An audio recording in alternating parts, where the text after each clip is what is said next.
Welcome to this astrological episode of the Greyhorn Pagans podcast.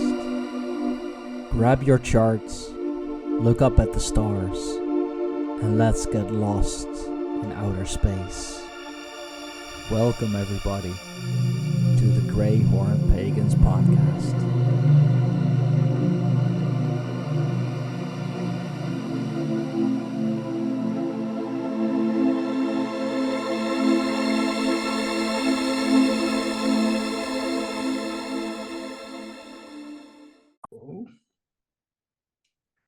Ladies and gentlemen, boys and girls, welcome back to the Greyhorn Pagans podcast.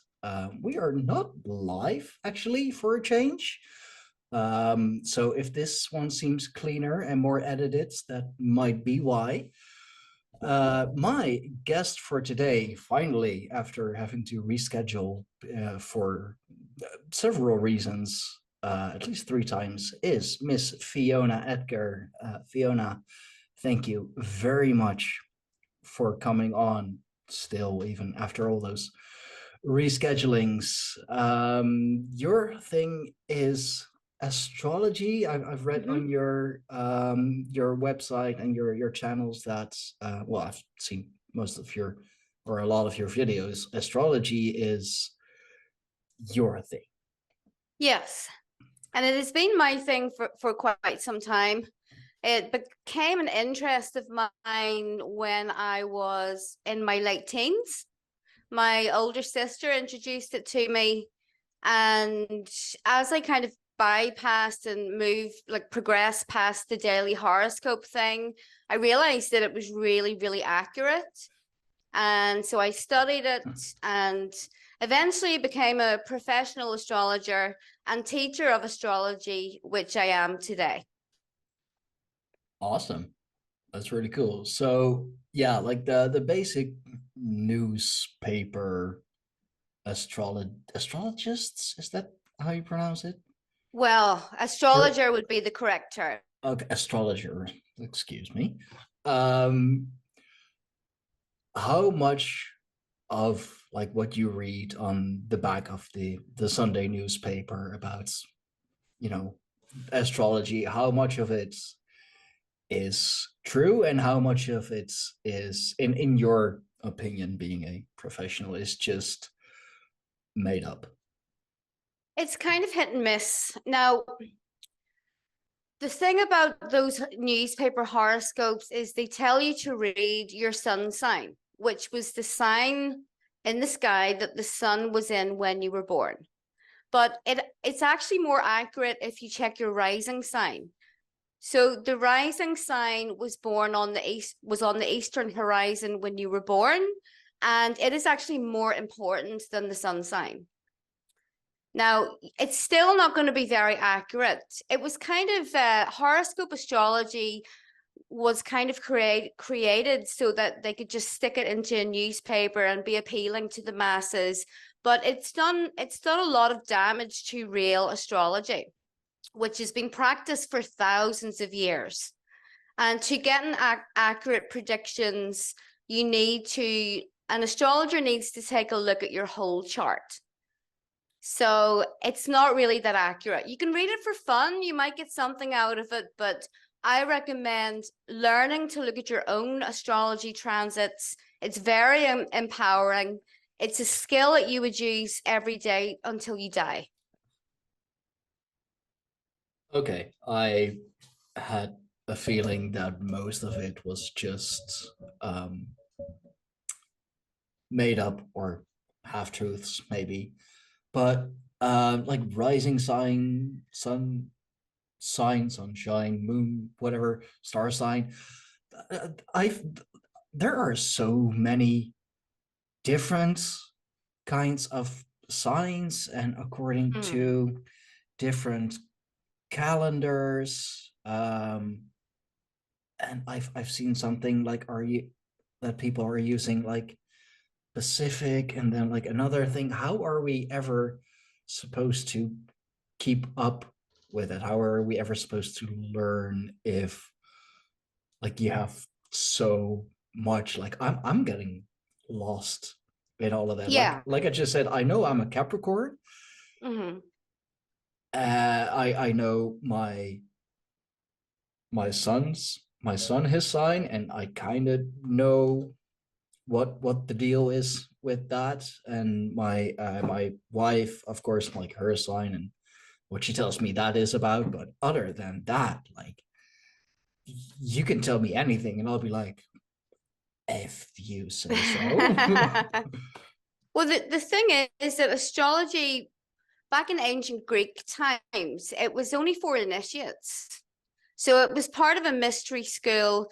You would have been vetted, and if you were, fitting for to learn the mysteries, it would have been an ongoing learning education for maybe 20 years. But the problem is that so many people now are uh, doing astrology, or they're not educated in it. And there are a couple of different systems that you can use. The main ones are tropical Western astrology and Vedic astrology. So tropical Western astrology, which is what I use, is based on the European seasons. And even astrology skeptics are aware that the sun goes through certain cycles. If you're a pagan, the sun will create very special events on Earth, like the equinoxes, the solstices, which traditionally pagans would have paid attention to and performed rituals on certain days. Yeah. Western astrology is actually a solar calendar. And it marks solar calendar, yeah. And it marks these, it's like a never-ending cycle. It's a clock that never stops turning. Now, the moon, Mercury, Venus, and the rest of the planets, they will also be in certain points in the sky, in different signs. So an astrologer will analyze your birth chart and look at your moon sign, look at your Venus, and they will be able to interpret that and tell you some things about yourself and make predictions if that's what you want. Vedic astrology is based on the stars. Okay. Now they have the same names, the signs will have the same names, but they have slightly different interpretations. For example, tropical Aries and the constellation of Aries, they will have some differences between that. Now, I actually use both. A lot of astrologers use both systems. There doesn't have to be a conflict there. So those are the main two astrological practices that an astrologer will work with. Okay. Yeah, because I mean, obviously with the last retrograde, like the Mercury retrogrades, the one that everybody seems to hate, everybody seems to despise, because like it's, I don't know, like a living nightmare. It's like, oh no, another Mercury retrogrades, be it, everything's gonna go wrong, and everything's gonna miss, and relationships are gonna end, and all of that.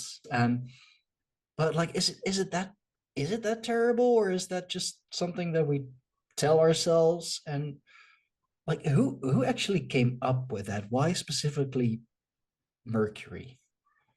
Well, actually, all of the planets will go retrograde, apart from the sun and the moon. Now, it's an optical illusion. It's from our perspective here on Earth. Sometimes Mercury looks like it's going backwards, and it's because of the difference in speed of the Earth and Mercury, or whatever planet is retrograde. So it happens 3 times a year. Last year, there were 4. So it's nothing to fear. The energetic effects are real. They can cause some problems. What I have found is that Mercury retrograde, which we are in right now, is a great time to get back on the right path. If you've strayed and you're doing things that you weren't supposed to do that are making you unhappy, Mercury retrograde, or even Venus retrograde, which we are also under, is a time when some things may go, go wrong, but afterwards it's always better. So Oh, okay.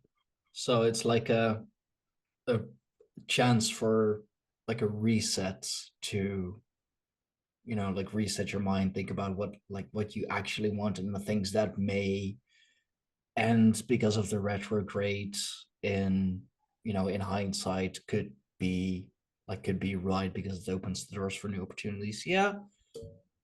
Okay. exactly. I can see why people like kind of fear the Mercury retrogrades because of, things ending and all of that. But like the old saying goes, if one door closes, another one opens, Yeah. which just means you have a draft and you should isolate better. But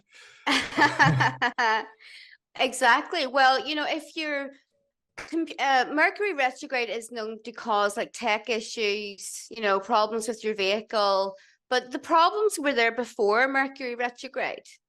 You can't blame Mercury when your car suddenly stops working and breaks down on the way to work one day. It's because you ignored that little warning light that was coming on. You knew that your tires were starting to get a bit soft, but you didn't go and fill them with air. So you can blame Mercury, or you can kind of look in the mirror and realize that perhaps you had something to do with this. The way that astrology works, the way that it has always been seen to work, is that the planets are reflecting us. It's like the microcosm and the macrocosm. Our actions, our emotions, the things that we do every day, we fall in love, we change career, the planets are reflecting those choices. So they're not actually the cause of our trouble and misfortune. That's us. okay, okay. Sorry for everyone out there who thought that they're the perfect individual and it's all the planet's fault and it's the retrograde and um like kind of going on that topic. That's another thing that astrology is, or maybe that's just something that the popular media tells us, like relationships, like those basic white girls, like, he's such a Capricorn. Like it's way overused and they use it to like, oh, like I really like this guy, but he's this sign and I'm that sign, so it's not gonna work and all of that. And Mm. is there any truth in that? Because that's something you see too, like if you're this sign and that sign works really well together, and or is that also another thing that's just like we reflect? Um, it's not true when they talk about it in such a basic way. Okay. When you say, oh, he's a Pisces, he's unreliable, he's a drug addict, doesn't pay his bills. No, the whole chart must be taken into consideration, and relationship compatibility is a real thing. It's very important, but it takes a long time to analyze that. I could sit down and I have to compare your chart with your partner's. Then I put up another chart, which is like a halfway point between them. And it's really, really accurate. But all relationships have the potential to fail or work depending on the actions of the people involved. You're having your Venus in a certain sign might make you more prone to, that person that doesn't want to stay in a relationship for long, or etc. But it depends on how much you want to make it work. And both people must always work on their flaws. But is relationship astrology accurate? Absolutely, but not if it's just the sun sign. That's where we get to this area of daily horoscopes in newspapers, and Yeah. they're talking about it in Vogue. None of that is good astrology. It's designed to appeal to people that are not educated in astrology. Okay, so basically the basic white girl wearing Uggs with her mocha frappuccino at Starbucks doesn't really know what she's talking about. She might if she studied for a long time and gone beyond the kind of basic sun sign stuff. If she studied under me, she's going to know what she's talking about, even if she's drinking her pumpkin spice latte. Oh But the yeah, majority, it's the season for that again, of course. yeah, Yeah. but majority of people are not educated, that which is why they dismiss it as being some kind of hocus pocus. But traditionally, a lot of kings and rulers had astrologers, and they made decisions based on that. It's not fortune telling, but it gives us an idea as to the probable outcome of a situation. Okay, because I do hear a lot, and I do know that it is still being used today. Like for example, I believe that Wall Street, with their like investments and whatever they buy and sell, if we're talking like big numbers, that they very much use astrology. So that really makes me wonder, like, then why are we, given the watered down version? Because if I by what I'm hearing right now, it's a lot, and it's really going to take me some time to process. But it sounds like there is a lot of validity to it. So then, why does it seem so complicated? Why does it look or seem like it's just so much to learn with all the different signs? Because if it's really works, it shouldn't be that hard, right? Well, if physics really works, it shouldn't be that hard either. Astrology used to be taught in universities.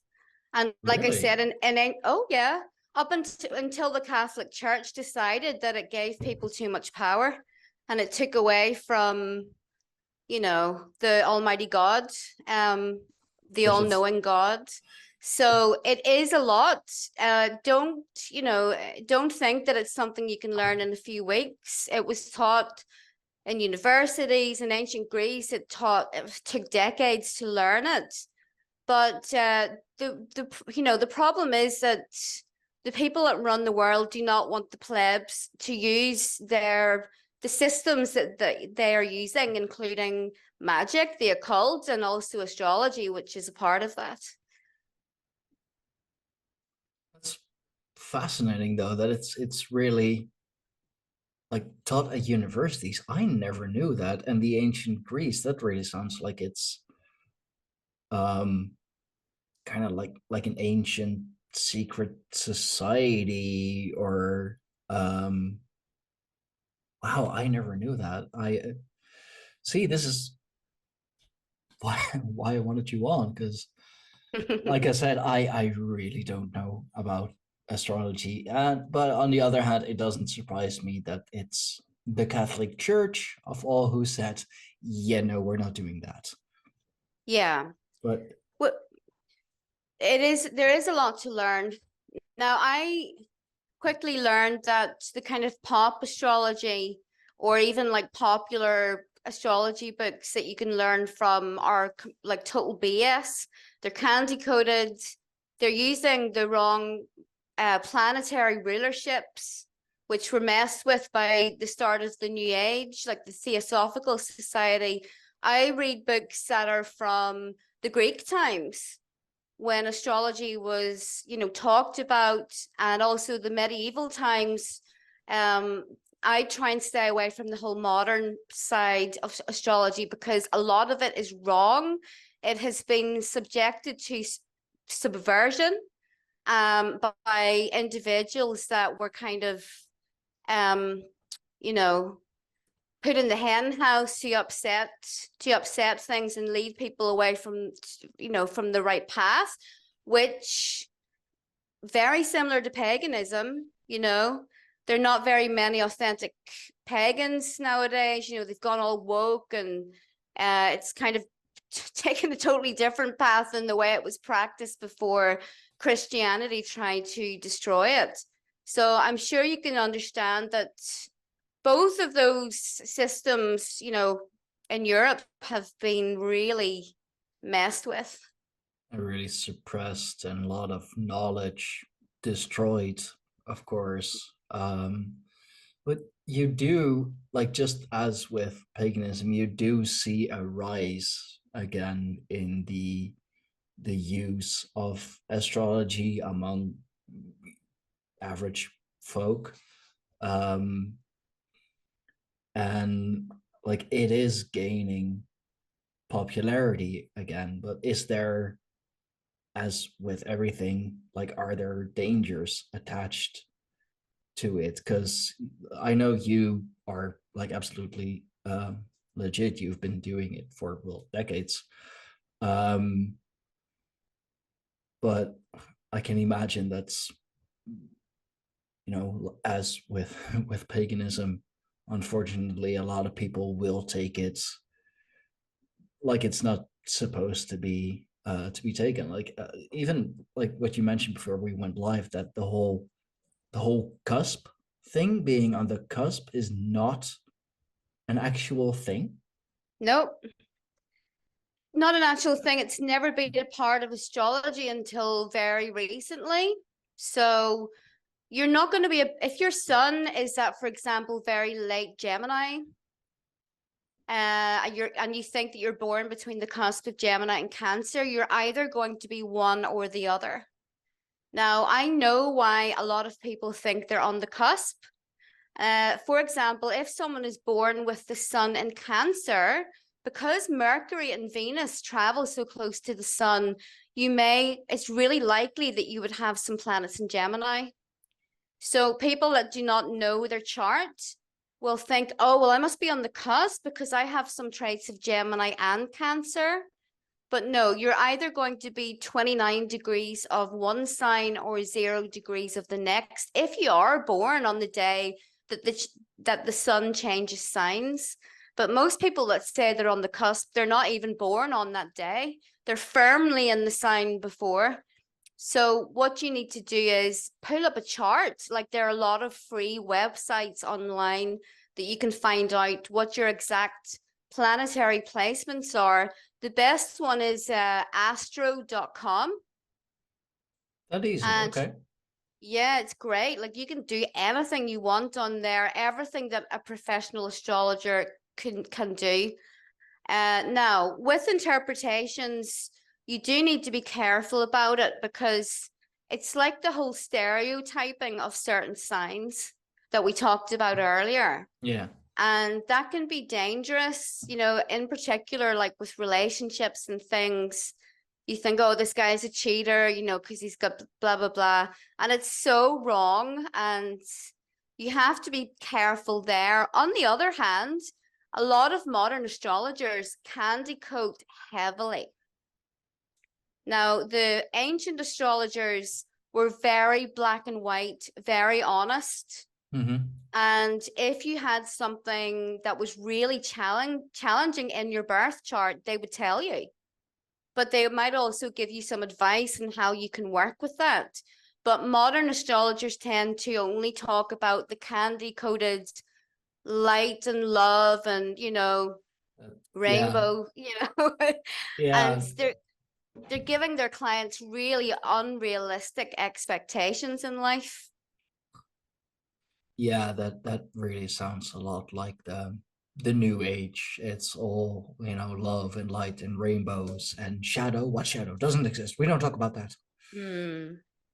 But like of course there's a shadow side to everything. And like could that be why those stereotypes exist? It's just like the blowing up of the dark. I would say so.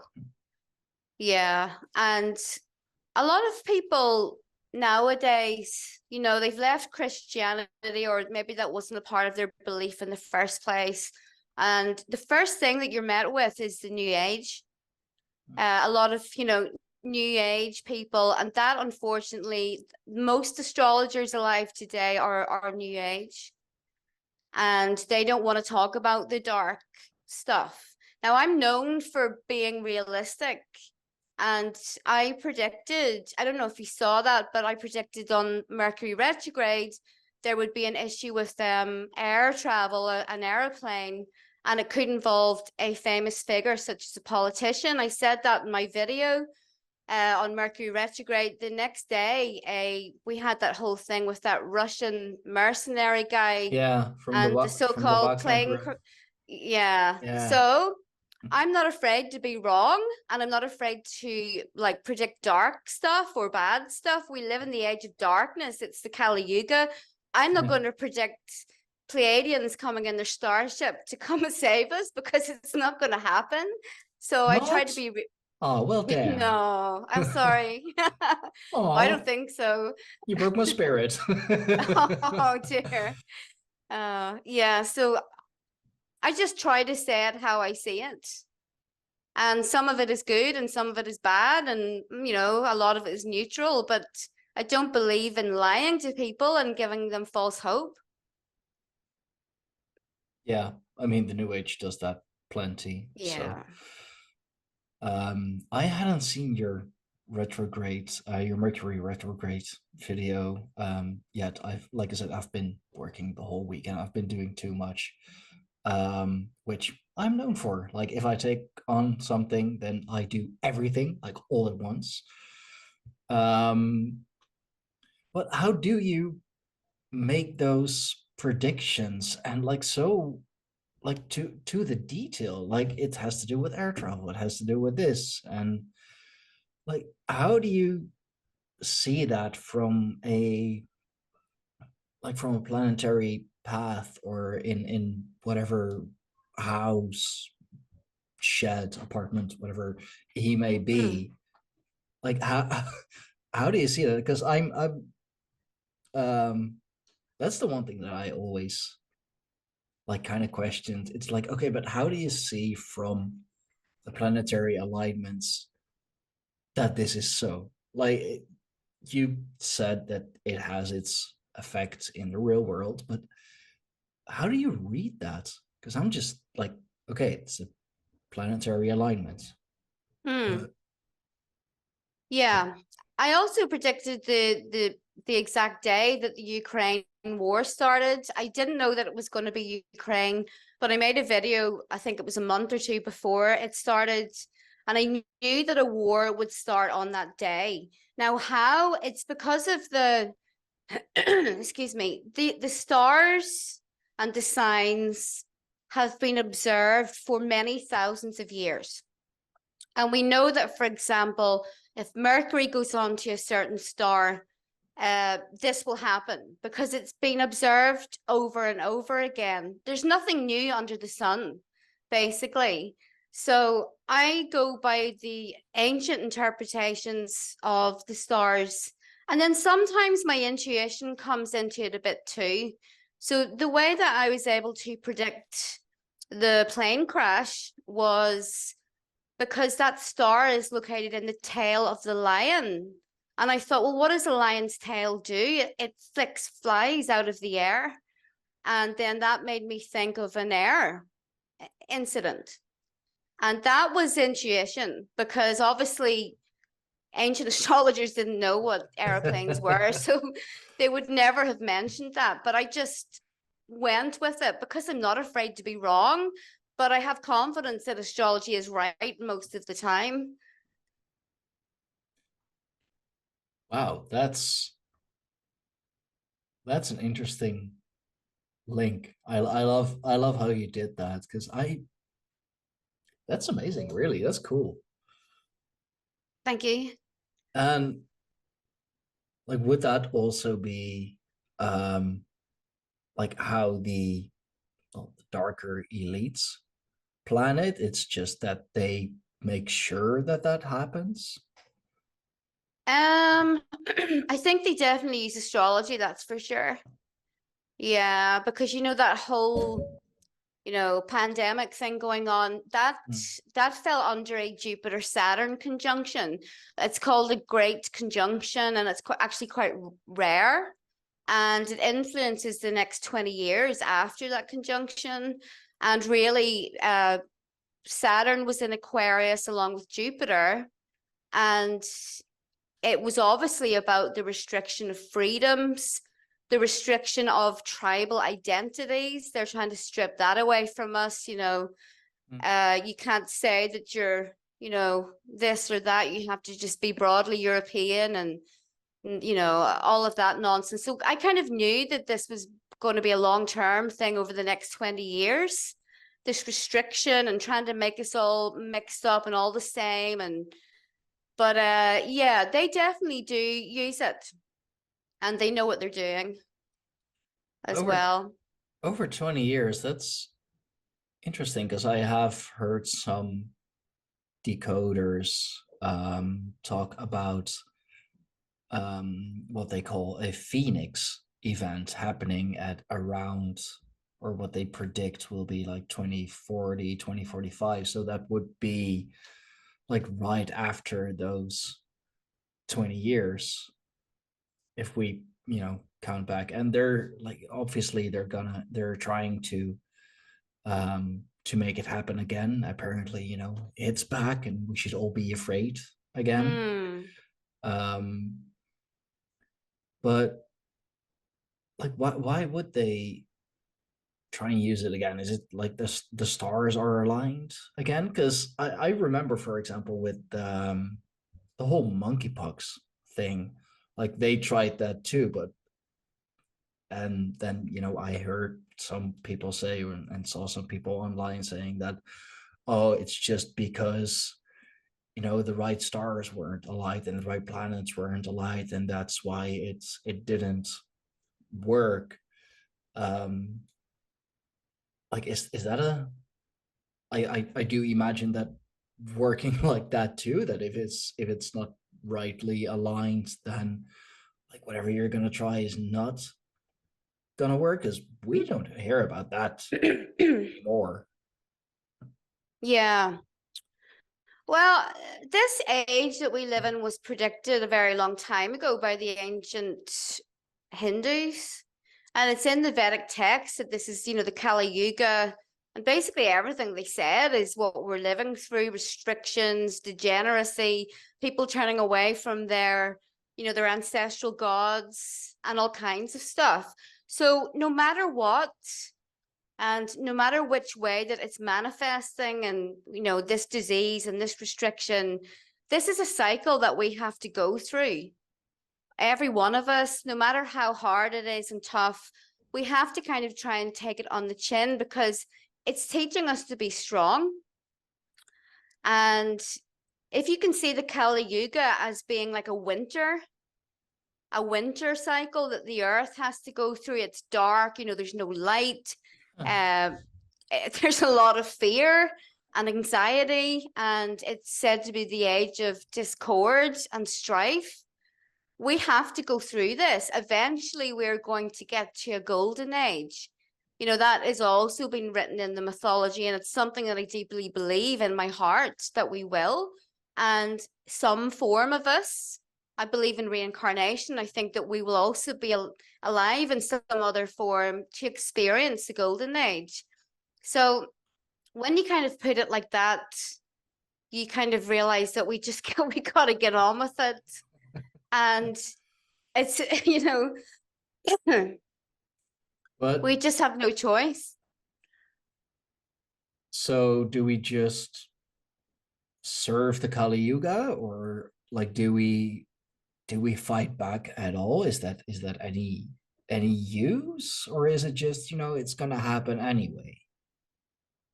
I think we have to fight back, yes. And above anything else, we must remain honorable and strong and fearless, because it's part of the lesson. It's said in the Vedic text that the silver lining to the Kali Yuga is that you can attain more enlightenment in this yuga than any of the other ones in a very short space of time. And you kind of have seen that, especially over the past few years. A lot of people that were just completely asleep, and all of a sudden they they start to see, wow, something's really wrong here. Yeah. I mean, yeah, sure. Like a age of, darkness and whatever, like every spot of light, every bit of light is gonna shine very bright, of course. So yeah, this would be the perfect age to attain gnosis, to be illuminated and all, and the fighting spirit. Well, I see you wearing the hammer, so of course, I know that you have it in you. How does your pagan path influence your astrology, or was it like the other way around? Like what came first? Like, were you pagan first, astrologer first, or did it kind of come at the same time? That's a good question. I've never been Christian, even though I was born into a Christian family. I always rejected that. I remember actually being forced to go to Sunday school when I was a little kid and just feeling this fury inside me when they talked, they talked about this guy and you were supposed to submit to him and you're a sinner. I remember feeling so intensely angry about those things, and I had no reason to. I didn't know what paganism was, but it must have been some kind of blood or ancestral memory. So when I do an astrology reading, probably I probably am quite unique this way in Western astrologers. I focus on the person's ancestral issues that they have. Like we all have ancestral problems that we have Yeah. inherited and nobody talks about it. We're all riddled with this ancestral trauma. Even scientists recognize that if your grandfather went through a war and he's all messed up from it, that your body will feel that trauma as if it happened to you yesterday. So I take that approach when I'm doing astrology. I don't talk about, I do recognize the soul and talk about that, but I want to see the karma or trauma that you've inherited from your grandparents. I want to see the good things, the great qualities that you've inherited. And I try to view astrology through that kind of lens instead of a new age lens, because they do not talk about ancestry or your blood, or any of those things. The new age is very Abrahamic in nature. They Yeah. bypass and ignore that, and they only focus on the afterlife. So that's how it's influenced my astrology practices. So do you feel like we should be focusing more, well, again, on the ancestral path in paganism? Like, kind of, because the whole focus is, like, especially for, neo-pagans, can't blame the newbies, but, it's all about the gods. It's about Odin, it's about Thor, it's about Freya, and like that's pretty much all they know. Um, but should we focus more on our ancestors? I'm not wearing the shirt right now, but I have a shirt from the Greyhorn Pagans, part of our merchandise, with the Othala rune, representing your home, your home, earth, ancestry, and all of that. Um, and I do feel that we should focus on it more, and I have taken it upon myself, God knows why, to heal some of that ancestral trauma. It's a bitch. It's fucking hard. Mm. Um, but being a father myself, I don't want my son to go through all of that.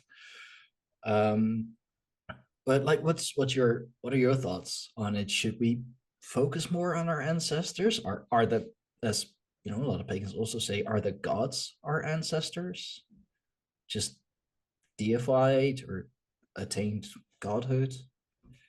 I think we can see the gods as our divine ancestors, and they're different for each tribe of people. Of course, you get called a racist these days. If you think that anyone can work with any pantheon or form a connection to, but it's a really big form of disempowerment to, for example, all of these European people worshipping a deity or entity from the Middle East. It never made any sense to me. But I think that it is appropriate and that we should be setting some time aside for our ancestors during certain periods of the year. For example, around Halloween time, that was the old festival of Samhain.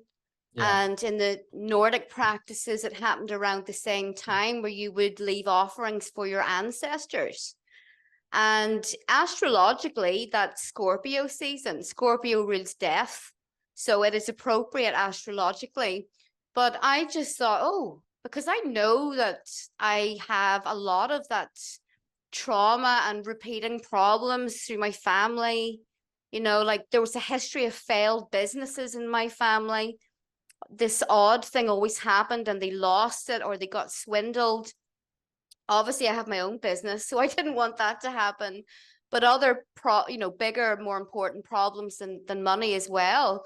And I just thought, okay, well, I'm going to honor my ancestors. I don't know most of their names, but the ones, the names that I did know, I said those. I offered them food, wine, incense, candlelight, and I just spoke to them and I said, I'm really sorry that you suffered so much because there's so much suffering and pain. In Ireland, we had the famine, which was basically a genocide.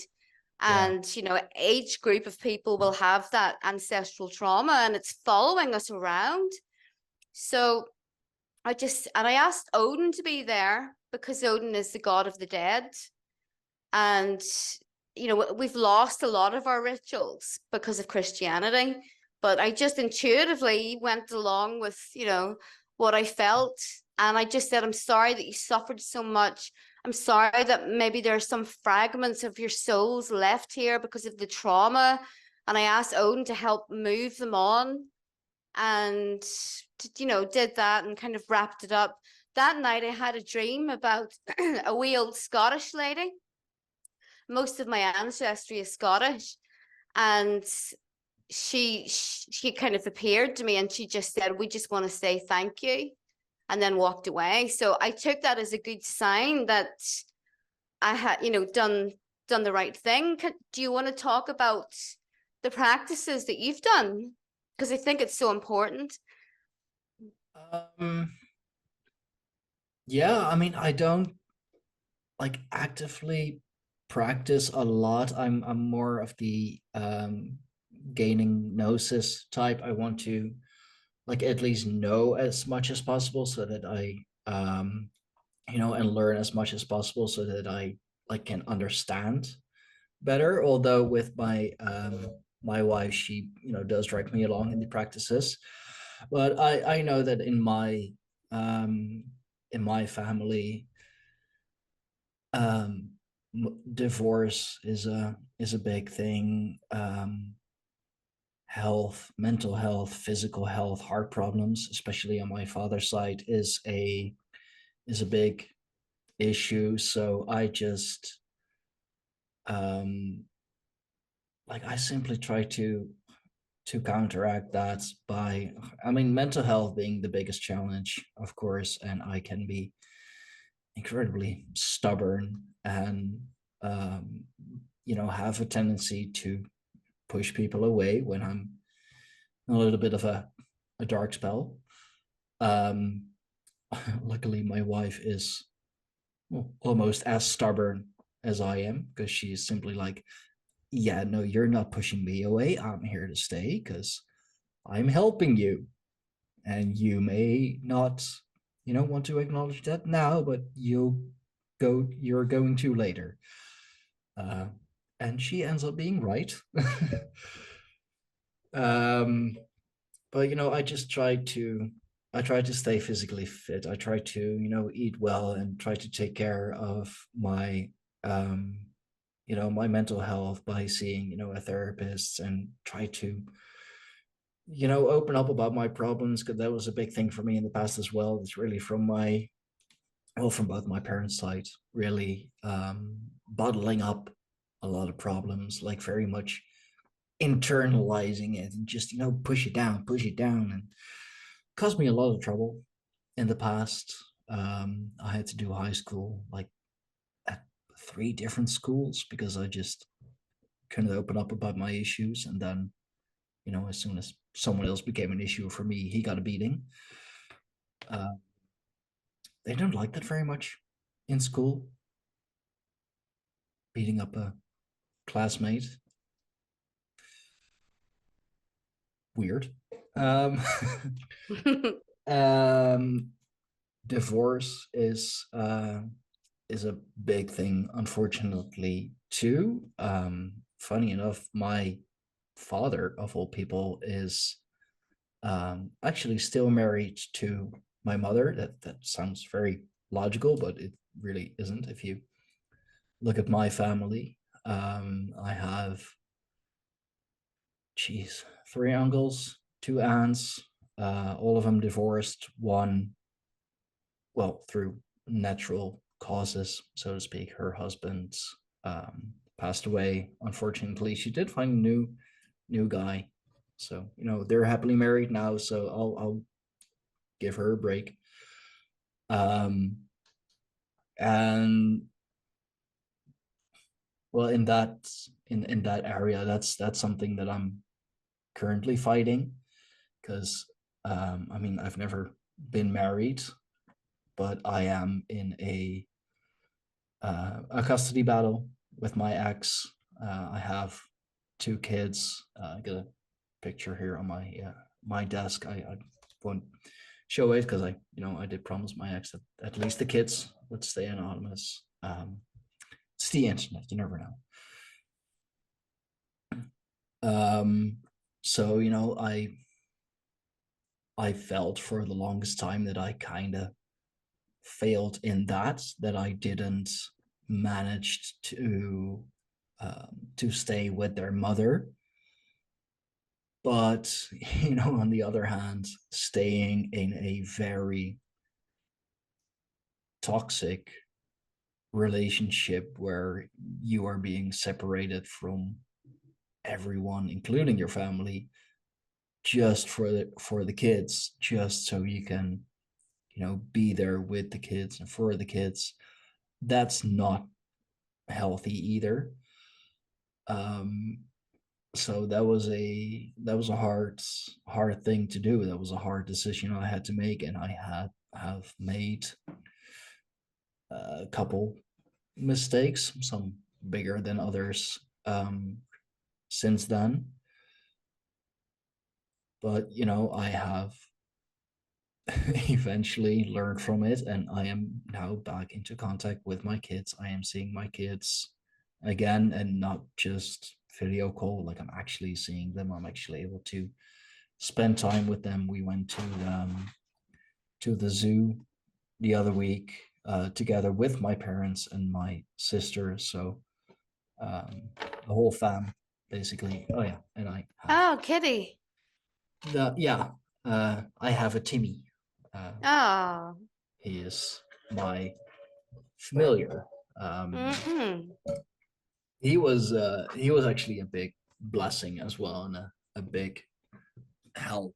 I actually got him through my cousin. That was a couple years ago, before the whole pandemic thing. I was still on Facebook, and I was like, I need some companionship, and I'll just, like, I'll get a dog or something. And um she kind of was involved in this, like, kind of halfway house thing for cats. So Timmy, he had a home, just not a permanent home. And she just, I believe she just called me one day. Yeah, come on. Yeah, yeah, gezellig.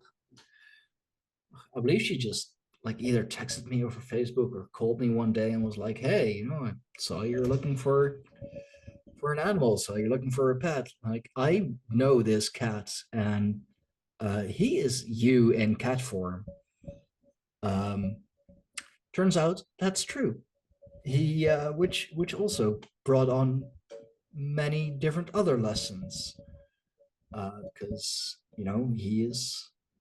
he's a cat, and yeah, I do love him, of course. I also have to say this because otherwise my wife kicks my ass. But no, I do love my cats, but it has brought on some challenges as well, because even his behavior that reflected my behavior um was confronting at times. And so yeah, that was just an odd situation. So even my cat has, helped me um with ancestral trauma in a way, because I saw a lot of things from myself, and that I got mad at those things, and later on I realized that, hey, that's just basically me getting mad at myself for for doing that, just projecting it on my cat. um but yeah, it's a struggle healing ancestral trauma. It's a struggle, but I am very happy that I have made that choice, because like I said, I do have my kids to think of, and especially my boy, my son. He's the little one, even though he's almost as big as his sister, who is 3 years older than him. He's a daddy's boy. I'm very proud of him. Very proud of them both. But like he's very much like me. He's a true mini me. Um, but seeing that, knowing that, it's absolutely great. But that also means that the whole family thing, the whole ancestral trauma, is able to affect him too, and his sister.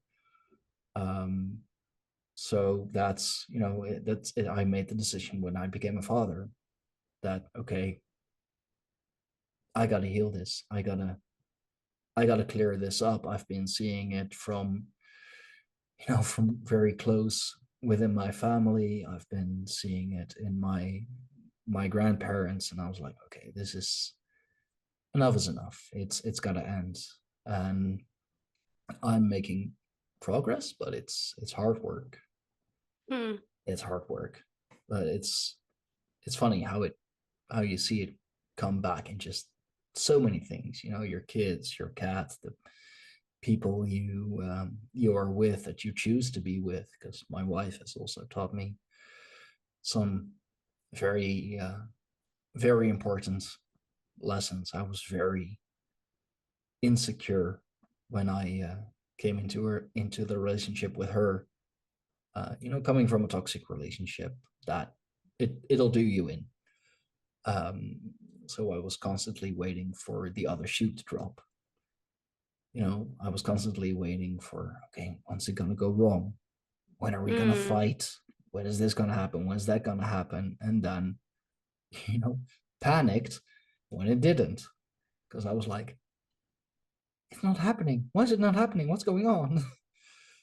um, so I just then dropped the shoe myself with the just bullshit excuse of, at least then I'm in control of it.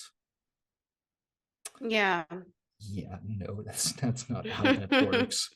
Give me the knife, I'll stab myself, because then at least I can choose where to stab. It's like, yeah, okay, you're still hurting yourself. um Over the last years, that's been the hardest lesson, one of trust and genuine love.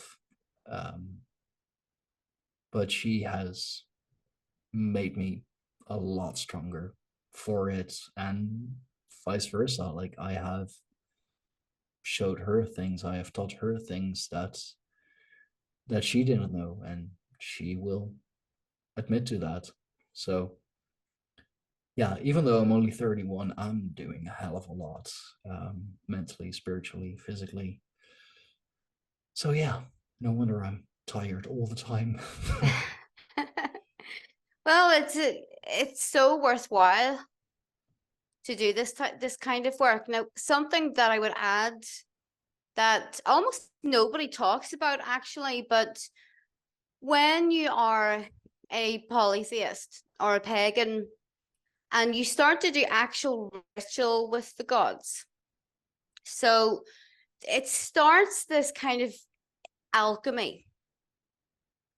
And let me use myself as an example. I grew up in Northern Ireland. My dad was in the military and then the police, and you know, we were under death threat at one point, so it wasn't so nice. Now, my grandfather had also been in the war, so we had this wound about war and all of that. And as a result of that, I grew up as someone who was very fearful, but definitely in denial about it.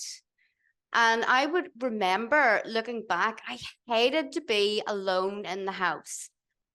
And I would always have that adrenaline thing, being alone and couldn't sleep and so on. So that remained a thing really until I found this path, my ancestral path. And when I started I do ritual with all of the gods. And once a month, really try to give offerings to Thor, and connect with Thor. When I started to do that, let me tell you, the fear left and it hasn't returned. So it is like an alchemy. You start to become or take on traits that the gods are known for. Mm.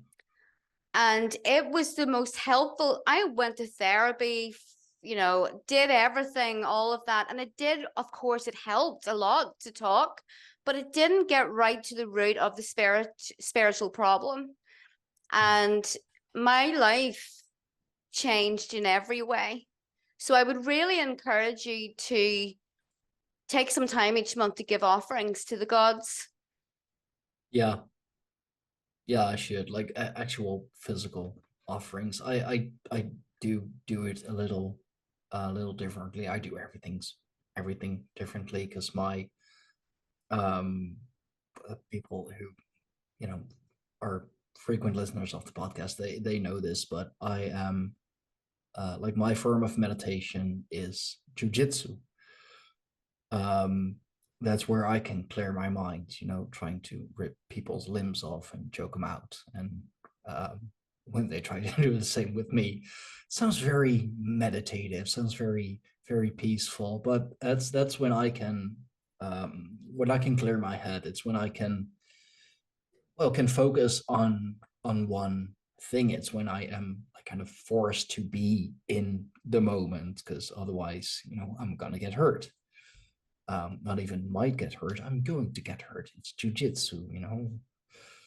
Um, so that and I do feel that it gives me a lot of clarity. It gives me um, the clarity to think things over, come to new realizations, and in a way, it is kind of I do try to at least honor Thor, Hmm. donor, that way by like quite literally fighting and staying physically fit. Um, Yeah. that way, because if you're gonna honor him, then at least do that. Mm-hmm. Um, I do have to say I have his appetite as well. Uh, but yeah, like actual uh, physical offerings, I should do that more, especially now that my wife, through me, is also getting in touch and getting a closer connection to the older European gods, the northern European gods. Um, but I have done it. I do it every once in a while with my wife. We tend to do a lot of moon rituals because she is like she's an all-time witch. So a lot of moon rituals on the solstices, the full moon, new moon. We try to do it on the day itself, preferably, and otherwise the day after. Um, and if we and if we miss one, then it's kind of like, ah, darn, we missed it, and we had things planned, and we wanted to do things, and um, but yeah, like it is thanks to my wife that I am doing rituals as well. Otherwise, I really wouldn't be doing it, and I do notice it helps. I do see that. I do, you know, notice things, and we are like we kind of have our own manifestation journey, we call it, because we have a certain life in mind for the both of us, preferably together, which is going to be a whole thing because she lives in the US. Um, so we're trying uh, to do all the things that will help us reach that end goal. Whatever that may be, small things, bigger things, and try to manifest it and do the rituals and the honoring to make sure that we will get there. Like we have faith that we'll get there. We know we'll get there. It's just if we can make sure, then that never hurts. If we like dot all our I's and cross all our T's and like spell check. And so yeah, but yeah, she's dragging me into doing more rituals as well. So I guess I have a very good excuse to do so, and no excuse not to. What was your most powerful ritual, or was that the ancestral one? I'm always curious about that. Oh, they all feel pretty powerful, but I guess one that kind of stands out is that there's a megalith near kind of like 4 miles or so close by where I live. And it was last summer, my friend and we decided to go there at this dolmen to do a ritual. And it's kind of lesser known because it's down a little country road, and it's kind of hard to get to, which is good because that means there are never very many people there and the energy hasn't been disturbed too much. So we went there and we took our statues of Odin and we did the ritual, and we just felt so profoundly changed by that ritual. It was so hard to verbalize it afterwards. There was something, excuse me, that realigned within us that day. And as we were finishing the ritual, there were two ravens. Oh wow, okay. Yeah, they were That's circling awesome. above, but we felt change in such a big way that I can't even explain to you. It is like we went into some other dimension that day. And That's funny. It's funny because your co-host actually on your podcast. I've had her on as well. She has, Tina, yeah. yeah, uh, great woman.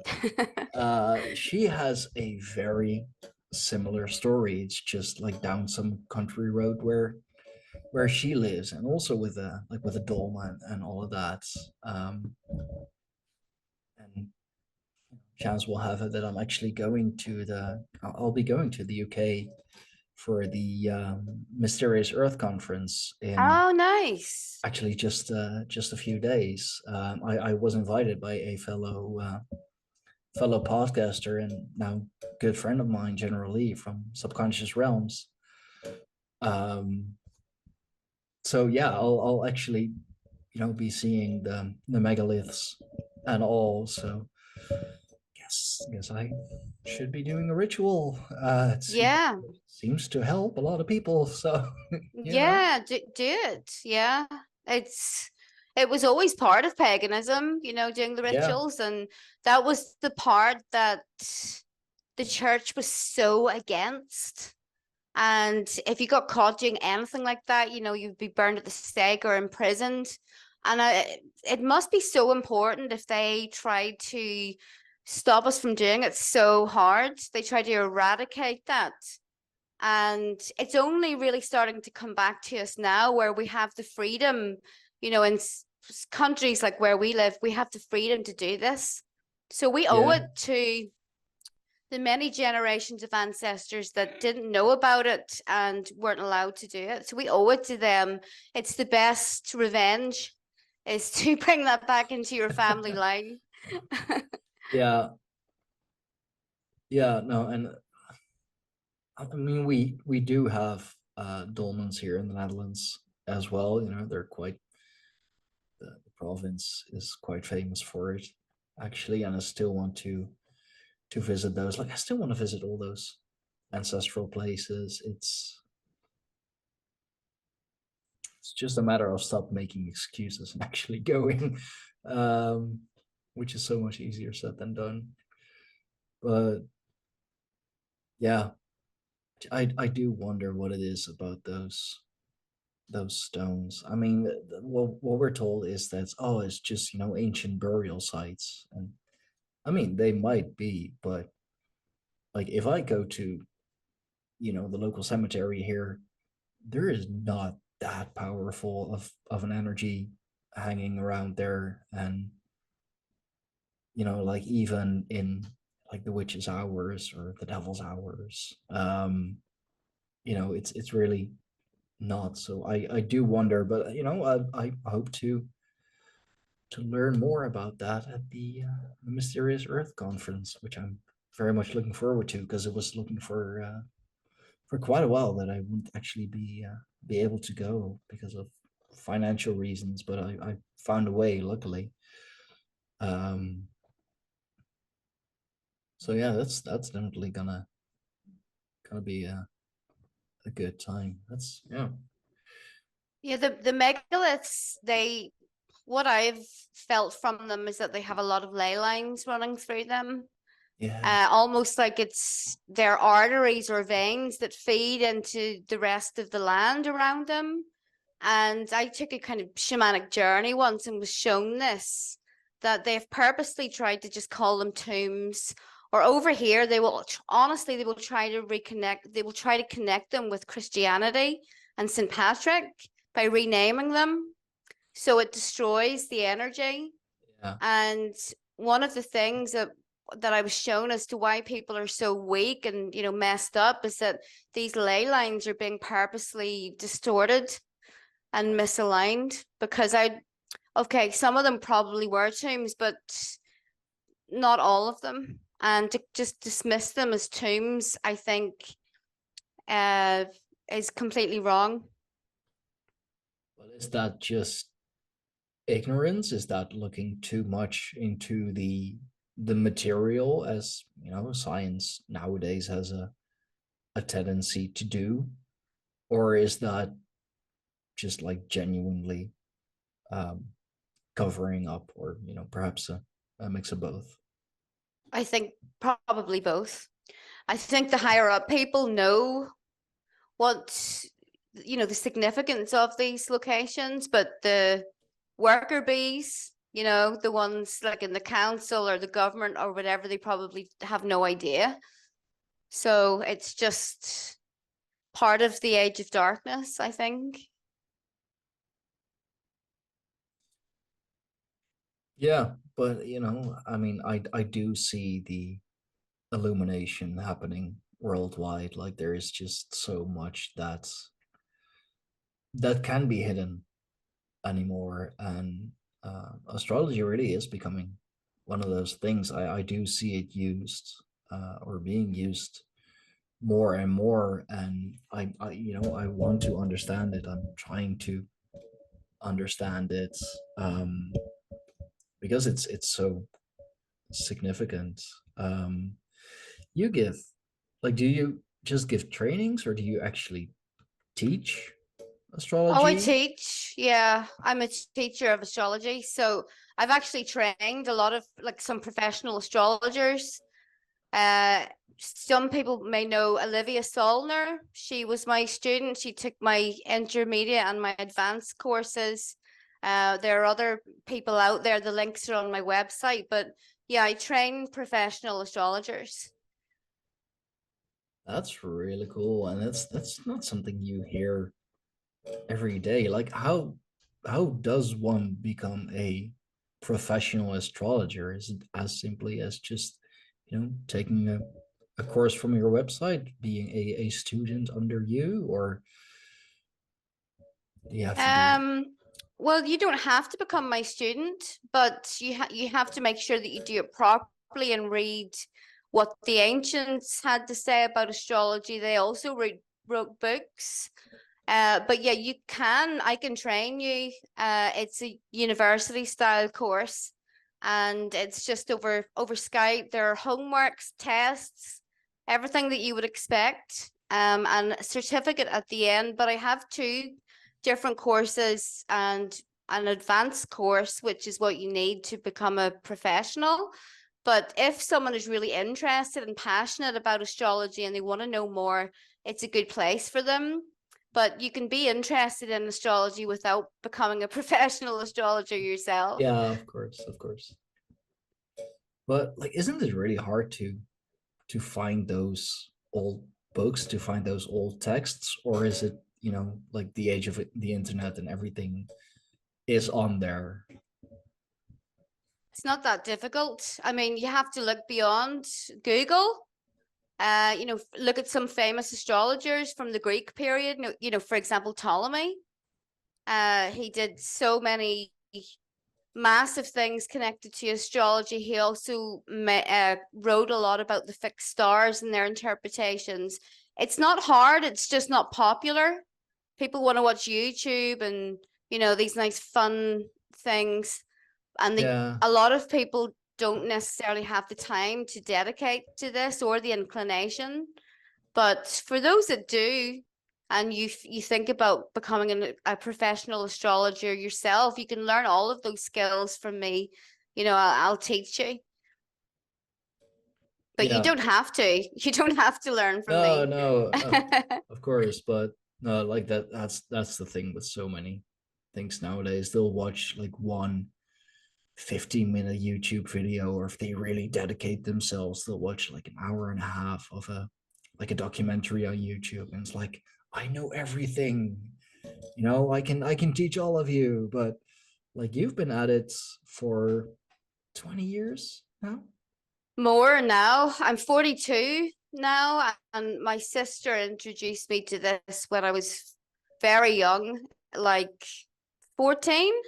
She had a book on rising signs, I remember, and we started to dabble in that. And then I kind of her thing was English. She's an English teacher, but for me, I caught the astrology bug, and I can honestly say every day since then, I have looked at astrology, thought about it, dreamt about it.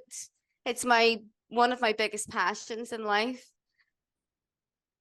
That's really awesome. It's to have that much of a passion for something like astrology, something, healthy, something that will actually, help us, help your entire bloodline, basically.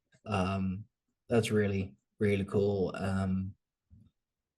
And yeah, I have to watch more of your videos as well. It's just I have to find the time for it, because Yeah, like your Mercury retrograde video alone was like close to 45 minutes. I believe it's yeah, really detailed. yeah. It's That's why I love to make YouTube videos. I don't understand how people can just make videos on Instagram that are 90 seconds long describing a Mercury retrograde. So yeah, I tend to be pretty thorough. I also write a lot about astrology. You can find the articles on my website because it's not something that can be explained properly in 5 minutes. Hmm. Yeah, no shit. Like one TikTok video or one Instagram reel doesn't do it. Who would have thought? No. Have you thought about um like writing a book about it? Like you do a lot of articles, but or have you already written a book? 'Cause Currently writing one. Oh, cool. Yeah.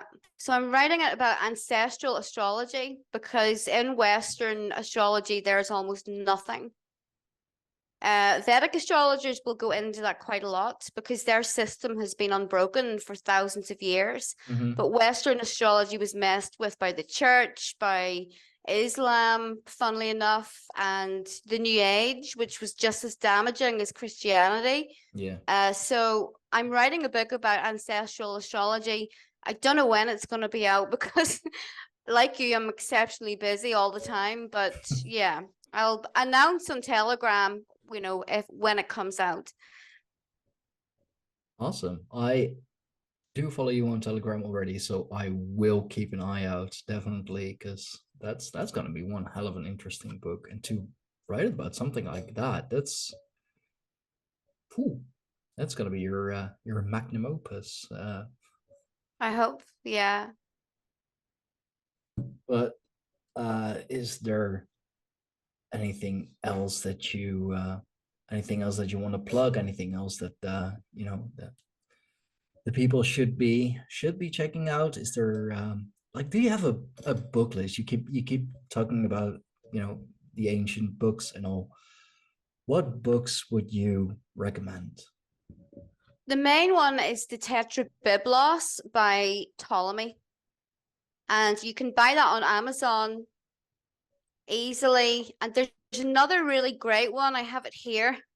And I refer to it a lot when I'm teaching, but it's called The Soul of Astrology. And it was written by a guy called William Salmon, like the fish, in the 1600s. And it is a great book. If you want to know what astrology should be like, as opposed to the candy coated bubblegum crap that passes for astrology these days, you should read that book. It's really great. So I teach a lot from that book during my courses. Awesome. But as I'll make sure to when this goes up, I'll put those titles in the description down below, perhaps with a Amazon link. Like old stuffy books, I'm all for it. Um, my wife really wants a library like they have in Beauty and the Beast. I mean, don't we all? Um, yeah, thank you so much for coming on. I mean, we did pass the hour mark, right? I don't. yeah, Yeah. yeah, we're way past the hour now. But I just wanted to say one more thing, that I am running a sale on 60-minute readings. And you can just go to my website and the reduced price is in my store.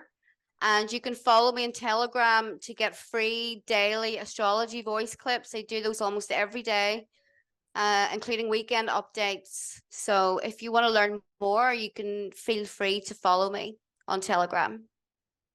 Awesome. I will make sure that all the links go up in the description box down below. Thank you so much Thank for coming you. on. I have a lot of new information and a lot of things to ponder. So tonight I'll be getting my orb and I'll just be pondering all night, and Good. eventually fall asleep because I'm just really tired.